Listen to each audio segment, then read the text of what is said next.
Reflexão do dia 16 de outubro de 2025. Senhor, queremos nesse dia entregar as nossas aflições em tuas mãos.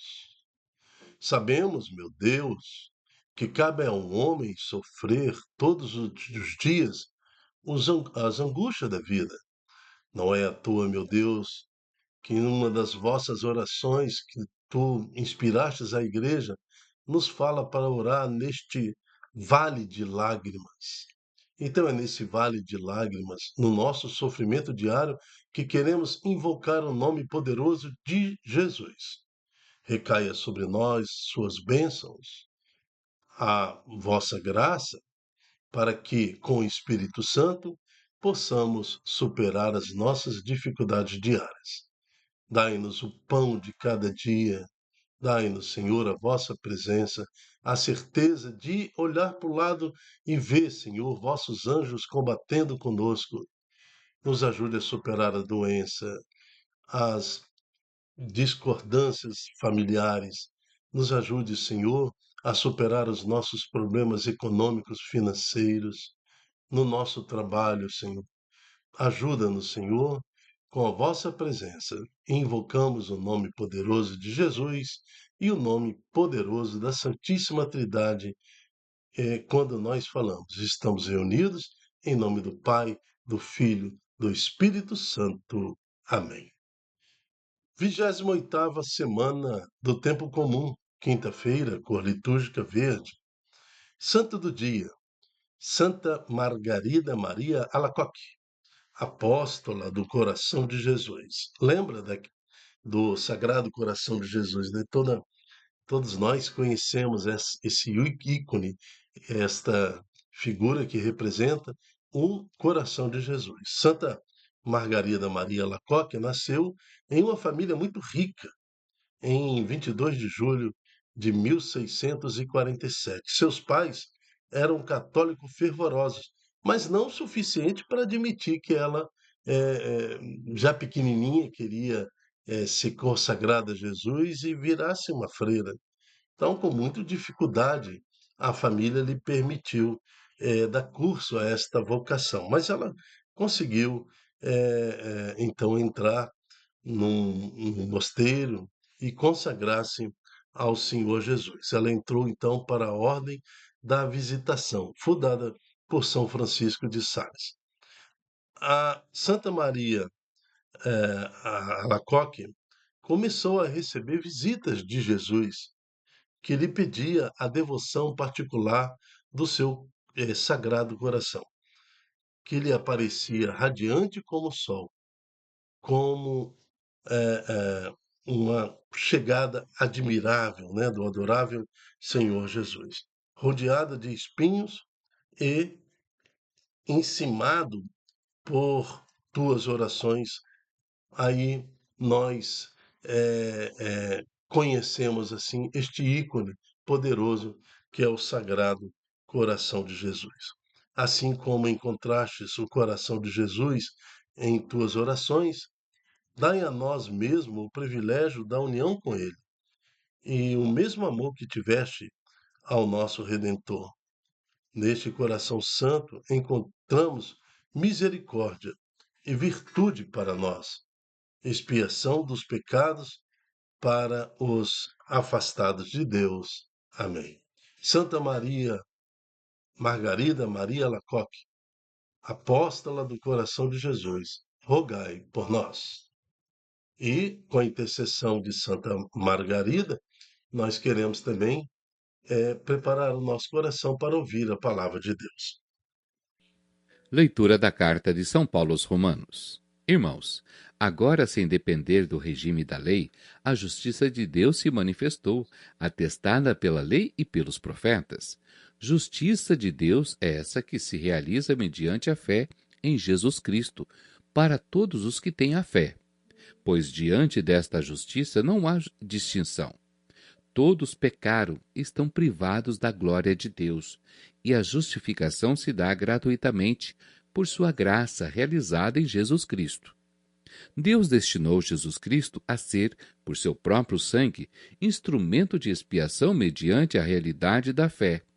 Assim, Deus mostrou sua justiça em ter deixado sem castigo os pecados cometidos outrora, no tempo de sua tolerância. Assim ainda, ele demonstra sua justiça no tempo presente, para ser ele mesmo justo e tornar justo aquele que vive a partir da fé em Jesus. Onde estaria então o direito de alguém se gloriar? Foi excluído. Por qual lei? Pela lei das obras? Absolutamente não, mas sim pela lei da fé. Com efeito, julgamos que o homem é justificado pela fé, sem a prática da lei judaica. Acaso Deus é só Deus dos judeus? Não é também Deus dos pagãos? Sim, é também Deus dos pagãos, pois Deus é um só. Palavra do Senhor, graças a Deus. Salmo 129. No Senhor se encontra toda graça e copiosa redenção. Das profundezas eu clamo a vós, Senhor, escutai a minha voz. Vossos ouvidos estejam bem atentos ao clamor da minha prece. No Senhor se encontra toda graça e copiosa redenção. Se levardes em conta nossas faltas, quem haverá de subsistir? Mas em vós se encontra o perdão, em vós temo e em vós espero. No Senhor se encontra toda a graça e copiosa redenção. No Senhor ponho a minha esperança, espero em sua palavra. A minha alma espera no Senhor, mais que o vigia pela aurora. No Senhor se encontra toda a graça e copiosa redenção.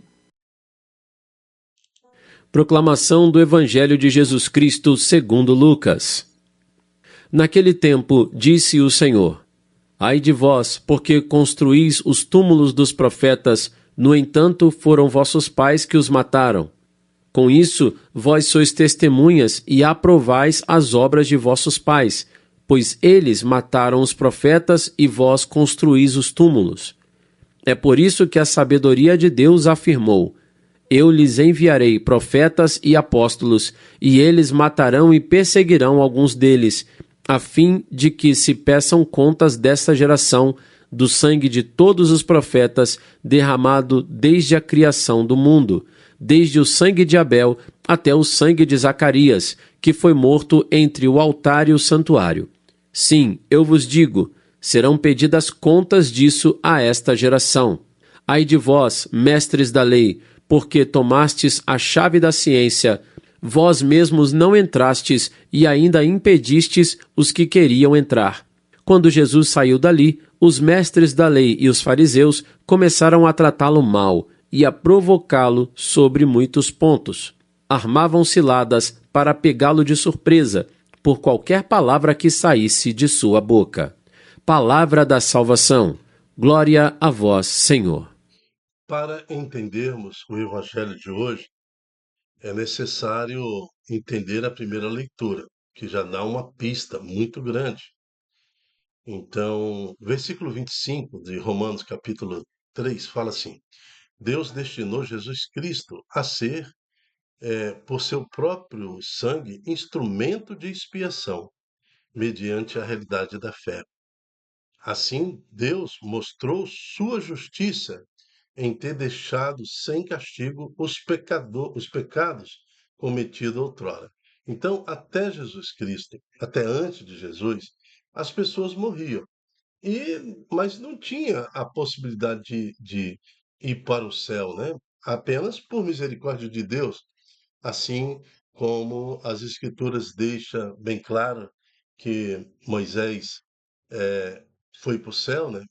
Então, isso já tinha na tradição, ele morreu e por e misericórdia de Deus, nós sabemos que Moisés estava com o Pai, assim também como aconteceu eh, eh, com Elias, que num carro de fogo, né, subiu ao céu, e assim também outros personagens bíblicos que tiveram este relato de extremo misericórdia de Deus, onde o próprio Deus age e os leva para o céu. Mas o restante morria e ia para a mansão dos mortos. O que que significa quando você lê lá no Velho Testamento, mansão dos mortos? Mansão dos mortos é o inferno, né? Ficavam lá, né? Mas sem julgamento. Então entendemos na primeira leitura que não há julgamento porque ainda não tinha Jesus. Mas a partir de Jesus, olha o que, que fala as Escrituras. Assim ainda, ele demonstra sua justiça no tempo presente, para ser ele mesmo justo, a tornar justo aquele que vive a partir da fé em Jesus. Agora, em Jesus Cristo, nós temos aí o julgamento final, o dia do Apocalipse, o dia da parousia, o dia que o Senhor há de se manifestar ao mundo, julgar os vivos e os mortos. Mas também encontramos o nosso juízo particular. A partir de Jesus, então, nós seremos julgados na nossa morte, por aquilo que nós fazemos, né? Então, a fé continua, assim como a fé gerava misericórdia para aqueles que morreram antes de Jesus, agora também pela fé e na misericórdia do Senhor, queremos encontrar neste julgamento o próprio Cristo. Eu quero lembrar que Jesus ressuscitou na mansão dos mortos. Então, ele foi morto, crucificado, desceu à mansão dos mortos, ressuscitou ao terceiro dia. Então, quando Jesus ressuscita na mansão dos mortos, aí a vida se sobrepõe à morte. Cristo vence os infernos, vence Satanás. E é na mansão dos mortos que Jesus ressuscita. E ao ressuscitar, Jesus já está em glória. Jesus já não obedece mais o seu corpo às limitações carnais. Ali, Jesus ressuscitado é o mesmo Jesus que está sentado à direita de Deus Pai Todo-Poderoso, aquele que os apóstolos viram eh, ressuscitando, indo para o céu. Então, nós temos aí o grande e poderoso Jesus Cristo a nosso favor, que desce à mansão dos mortos, que vai aos infernos para nos tirar de lá. Então, é isso que acontece na nossa morte. Quando nós morremos, do outro lado da morte, a primeira pessoa que você vai achar é você mesmo, né? Então, você vai abrir o olho e vai olhar assim, você mesmo, né? E a segunda pessoa que você vai achar é o próprio Cristo Jesus, que ao ressuscitar, ele ressuscita na condição eterna. Então, eternamente, o Senhor estará ali, enquanto for necessário, disponível para, a partir da mansão dos mortos, nos retirar e nos trazer de volta pelo seu sangue libertador à vida eterna. Então, não tenhamos medo da morte, porque na morte encontraremos Jesus, com a sua misericórdia, com o seu amor. Agora, a verdade é que receberemos também o julgamento imediato por aquilo que nós fizemos, por aquilo que nós vivemos neste mundo. Então, este mundo carnal é para nós uma grande oportunidade de honrar a Deus, porque aquele que honra a Deus será honrado também desde a mansão dos mortos até com dignidade irmos para os céus, né? Então, no versículo 28, ele encerra assim: com efeito, julgamos que o homem é justificado pela fé, sem a prática da lei judaica. Então, a lei é para o pecado, mas a misericórdia é para o homem. Acaso Deus é só dos judeus? Não. Também Deus é o Deus dos pagãos, né? Assim é também Deus o aquele que acolhe e dá misericórdia a todos que vivem sobre a sua lei, né? O salmo de hoje ele fala assim, ó, das profundezas eu clamo a vós. Então, é na mansão dos mortos eu clamo a vós. Escutai a minha voz, vossos ouvidos estejam bem atentos ao clamor da minha prece. Então, quando Davi faz esse Salmo 129, ele não conhecia ainda a misericórdia do batismo, ele não conhecia ainda, né, a salvação em Jesus Cristo, mas já profetizava. Então, é, nós somos a geração que recebeu o batismo em Jesus Cristo, no Pai, no Filho e no Espírito Santo. Então, nós já estamos salvos pelo batismo. Vivemos esse tempo, né, de vida que o Senhor nos confiou para viver, mas no dia da nossa morte, nas profundezas, nós haveremos de clamar a Deus, e Deus estará lá, o próprio Cristo, para nos resgatar e nos encaminhar à vida eterna. Agora sim, possamos entender o Santo Evangelho de hoje, onde Jesus continua provocando a igreja do tempo dele, continua falando para aquela igreja, para os fariseus, para, para os doutores da lei, para a liderança: vocês praticam uma igreja condenatória. Não é isso que Jesus quer da igreja. Jesus quer da igreja uma igreja de misericórdia, uma extensão do amor ao Pai, não uma igreja acolhedora. Agora, tem que ser uma igreja que denuncia o pecado, mas acolhe o pecador e mostra ao pecador a misericórdia de Deus. E aqui é, é, Jesus fala: vocês mataram os profetas, né? Desde a criação do mundo, vocês são violentos. O sangue de Abel clama por justiça, até o sangue de Zacarias, que foi morto entre o altar e o santuário. Assim são profetas, assim são homens de Deus que têm sido mortos, né, pela proclamação desta justiça terrena, desse desacordo entre vós, desta forma violenta de ser igreja. Não é assim que é ser igreja. A igreja é para acolher, é para preparar, é para promover e é para incluir na misericórdia. Deixa que Deus faz o julgamento. Deuteronômio 32, versículo 35. Somente Deus cabe a justiça, somente Deus condena. O próprio Cristo fala para os apóstolos: ao homem a salvação é impossível. Não existe lei neste mundo que vai salvar homem nenhum. Agora, a salvação ela vem da misericórdia de Deus. Agora, todo aquele que está sob a proteção da igreja, sobre o falar de Jesus para Pedro: Pedro, tu és pedra, e sobre esta pedra edificarei a minha igreja. Pedro, tu me amas, apacenta as minhas ovelhas, apacenta os meus cordeiros. Pedro, tu me amas, apacenta os meus cordeiros. Então, todo aquele que está sob a proteção deste amor e misericórdia que Deus nos deu de graça como igreja, e Cristo assim nos mostra, ele já tem a condição da salvação plena. Então, para isso é a igreja, para nos ligar, para nos comunicar. Religião é comunicar, ligar com Deus. Aquele que vive essa dimensão tem a salvação garantida pelas obras, pela fé em Jesus Cristo. É isso que fala o Santo Evangelho.